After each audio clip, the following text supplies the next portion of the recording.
में प्रसन्न होने वाले देवाधिदेव महादेव, जो कोई स्वीकार नहीं करता हो वो महादेव स्वीकार करके वो पद दे देते हैं जो दुर्लभ है। बड़े कृपालु हैं, आशुतोष हैं, औढ़रदानी हैं, करुणा समुद्र हैं, परस्पर बड़ा अनुराग है हरि हर का। तो जो हरि का भक्त होगा वो हर का भक्त होगा, जो हर का भक्त होगा वो हरि का आदर करेगा। एक भी वृत्ति अन्य न हो, वो अनन्य भाव से आराध्य देव का चिंतन होने लगे तो चमत्कार प्रकट हो जाएगा। तो महादेव का मंत्र जपते आप राधा रानी तक का मंत्र कैसे करने लगे फिर आप? भाई महादेव जी के सेवक हो, बिल्व पत्र चयन कर रहे हैं, फिर महादेव जी के लिए अर्पित कर रहे हैं, जल अर्पित कर रहे हैं। नहीं मंत्र कुछ आता तो गुरु मंत्र के द्वारा बिल्व पत्र अर्पित, एक एक मंत्र अंदर ही अंदर जपते हुए विराजमान। फिर वो तो एक चुल्लू जल में प्रसन्न होने वाले देवाधिदेव महादेव, उनकी पूजा में तो ज्यादा पैसा वाली सामग्री है नहीं। धतूर का फल, बिल्व का पत्र, अकोड़े के फूल और गंगा जल एक अंजलि चढ़ा दो। जो कोई स्वीकार नहीं करता हो वो महादेव स्वीकार करके वो पद दे देते हैं जो दुर्लभ है। बड़े कृपालु हैं, आशुतोष हैं, औढ़रदानी हैं, करुणा समुद्र हैं।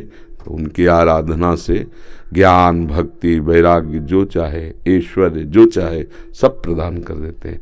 और परम महान वैष्णवाचार्य भी हैं, समस्त वैष्णवों के गुरु हैं, ज्ञानियों के भी गुरु हैं और भक्तों के भी गुरु हैं। भगवान शंकर परम वैष्णवाचार्य हैं। कोई भगवान शंकर की निंदा करे सोचे हरि से प्रेम कर लेंगे, कभी नहीं। और कोई हरि की निंदा करे सोचे भगवान शंकर से प्रेम कर लेंगे, कभी नहीं। परस्पर बड़ा अनुराग है हरि हर का। तो जो हरि का भक्त होगा वो हर का भक्त होगा, जो हर का भक्त होगा वो हरि का आदर करेगा। क्योंकि इष्ट प्रियता, इष्ट को क्या प्रिय है? देखो, गंगा जल माथे पे धारण किए, हरि का चरणामृत है, तो हरि को देखो रामेश्वर की स्थापना करके वो आराधना कर रहे हैं परस्पर। तो ऐसे भक्त उपासक को चाहिए वैष्णवों को नमन करे, क्योंकि हरि भक्त है और इनके नमन करने से हर प्रसन्न होंगे। और महादेव जी को, महादेव जी के जनों को नमस्कार करे, इनके प्रसन्न होने से हमारे हरि प्रसन्न हो जाएंगे। भगवान श्री राम अयोध्यावासियों को बैठाल कर एक बार कहा कि ये मैं राजा के रूप में आदेश नहीं कर रहा हूँ, बड़ी प्रियता से कह रहा हूँ, सबसे हाथ जोड़ के कह रहा हूँ। और एक गुपुत मत सबहि कहो कर जोरी, शंकर भजन बिना नर भगति न पावे मोरी। अयोध्यावासियों से कहा, मैं हाथ जोड़कर सबसे कहता हूँ, राजा रूप में हाथ जोड़ने की तो जरूरत है नहीं, ये मैं आदेश नहीं कर रहा हूँ, ये विनय कर रहा हूँ। यदि कोई मेरी प्रीति चाहता है, भक्ति चाहता है, तो भगवान शंकर की कृपा आवश्यक है। बिना भगवान शंकर की कृपा के कोई मेरी विशुद्ध भक्ति नहीं प्राप्त कर सकता। और एक गुप्त मत सबई कहो कर जोरी, शंकर भजन बिना नर भगति न पावे। और शिवद्रोही मम दास कहावा, सो नर मोह सपने उन्हें भावा।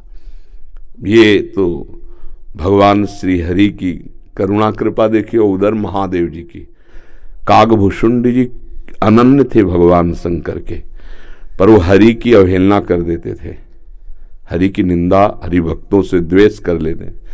तो भगवान शंकर ने ही साप दे दिया। मंदिर में बैठे थे, गुरुदेव पधारे, क्योंकि गुरुदेव सदैव उपदेश हरिहर का समान रूप से करते थे, ये उनको जमता नहीं था। वो गुरुदेव से द्रोह करने लगे। गुरुदेव आए तो उठकर प्रणाम नहीं किया। भगवान शंकर को असहनीय हो गया, तू हमारे धर्म की मर्यादा का नाश करता है और मेरे मंत्र दाता तेरे गुरुदेव उन्हीं का अपमान कर रहा है। जा, सहस्त्र बार अजगर की योनि को प्राप्त हो, पापी तू अजगर जैसा बैठा रहा, जा। तो गुरुदेव बड़े कृपालु, उन्होंने फिर नमामि समीसान निर्वाण रूपम ये स्तुति की और कहा, प्रभु अज्ञानी है। देखो कैसे गुरुदेव माता की तरह दो, ये अज्ञानी, इस पर दया कर दो। तो कहा, साप तो मिथ्या नहीं होगा, पर जन्मते मरते जो दूसरे दुख होता है वो नहीं व्यापेगा और जल्दी जल्दी इसका शरीर छूट जाएगा, पर ऐसा होगा, अजगर योनि को प्राप्त होगा। ये अगर कोई भगवान हरि की अवहेलना करके महादेव का अनन्य बनना चाहता है तो कदापि नहीं, और कोई महादेव की अवहेलना करके हरि प्रेम चाहता है तो कदापि नहीं। हरिहर एक ही हैं और एक दूसरे की आराधना से ये दिखाते हैं कि कैसे भक्ति की जाती है। इसलिए उठते बैठते चलते फिरते आराध्य देव का जो स्मरण है, यही सबसे बड़ी साधना है। यदि इष्ट भी महादेव हों, मंत्र भी महादेव जी के हों, तो नाम क्या जपे फिर? सांब सदाशिव, सांब सदाशिव, सांब सदाशिव। राम सांब अंबा के सहित भगवान शिव, सांब सदाशिव, सांब सदाशिव। हाँ, सांब सदा, जैसे सियाराम सियाराम, राधे श्याम राधे श्याम, तो सांब सदाशिव, सांब सदाशिव, सांब सदाशिव। इसमें उमा